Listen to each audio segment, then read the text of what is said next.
Thanks for coming back to my channel. Now, what are medical doctors' responses to CanZeta product and the NZ Formulations products, the vitamin C and the omega-3? Well, surprisingly good. Surprisingly good. There are many medical doctors I know in Australia and New Zealand who like these products.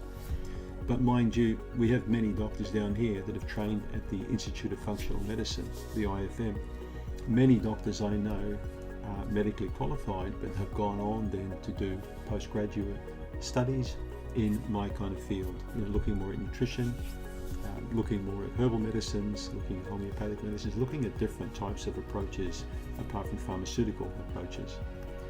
I just read a very interesting article online about a medical doctor who's very frustrated. She's a psychiatrist and she's extremely frustrated that medicine pays no attention to supplementation or nutrition at all with psychiatry, where they purely think that people who have mental health issues need pharmaceutical drugs to cure them. It's crazy, and it shows you how unenlightened we are in this day and age with all these smartphones. We've got a lot of dumb people out there, but a lot of smart technology. People still don't try and understand that supplements, especially high quality ones, really do work with a lot of people, where we're very biased still towards pharmacy. So when we got medical doctors, we've got different camps, just like we have with religion and politics and education and everything else. We've got the extreme right and we've got the extreme left. We only have to look around the world at the political situation to see how extreme everything is at the moment. Many countries are basically dictatorships, aren't they? If we look at some of them where the military come to power and they throw out the democratically elected people, and it's no different in my field. I've seen people in my industry laughed at, called quacks and shonks and idiots, even after 20, 30 years of doing this kind of work and getting good outcomes. They're still treated like second-class lepers, really. But we've got the hardcore doctor who always believe that pharmaceutical drugs cure and all the rest is unproven. The hardcore. And then we've got the softcore on the other side, who were doctors, medical doctors, abandoned that and started to get into my work. And we've got a whole range of people in between.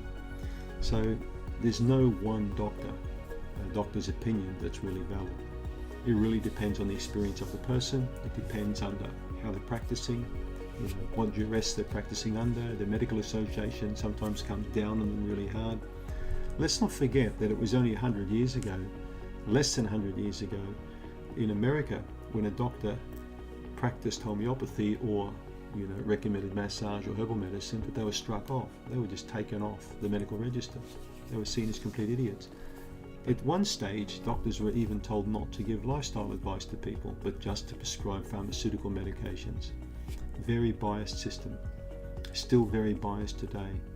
Overpriced, overinflated pharmaceutical medications, especially for cancer patients, often cost pennies to manufacture, but are sold for millions. Not really good, is it? So, I'm not here to complain and moan about the medical profession. I've got huge respect for medical people. The training and the constraints that they practice under are immense.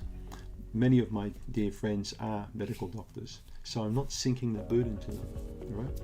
But I am here to tell you that many doctors don't like supplementation. And even though they know that vitamin D is required, that iodine and calcium and these minerals are required, they will still not prescribe them. They'll tell you to eat healthy and give you a sheet, that tells you to eat white bread and crap like that. But those doctors are slowly dying off. We're getting a new breed through now that pay a lot more attention to supplementation, even basic supplementation like vitamin C and magnesium, things that most people should be taking, because people just aren't eating food that contains these things anymore. That's the saddest part. So when you start eating really well, extremely well, and you grow a lot of food, fresh vegetables and fruits, and you consume these on a regular basis, your need for supplements is nowhere near as great as it is than if you eat processed foods and go to Uber Eats and everything's just dial on your cell phone, it gets dropped in your lap. Those aren't quality meals. In that case, supplementation is very important. But again, when you get sick and go to the doctor, you're not given any advice. So what do you do? Well, You look at channels like this. You go to YouTube and you go and talk to different people, and you have a look at people's health at varying ages and see what they eat, and you'll soon work out that the healthiest people are the ones that eat the best food, but also take some quality supplements on the side. So I believe that over time, medicine will accept nutritional medicine, which I'm involved in, more and more and more, because they'll realize that the drugs just aren't where it's at. We do need drugs. I've got no doubt about that. We need pharmaceuticals, but not at the extent that we're using them today. So what do the doctors think about these supplements? It varies from the sublime to the ridiculous. Depends on the doctor. But after all, it's your call. When you get a supplement, you've got to think carefully what you're doing, read up on it, and try and get a little bit of education behind it, and then start using it to see how it benefits you in your life. And that's the important thing. It's about your life, not about someone's opinion of your life. Thanks for tuning in.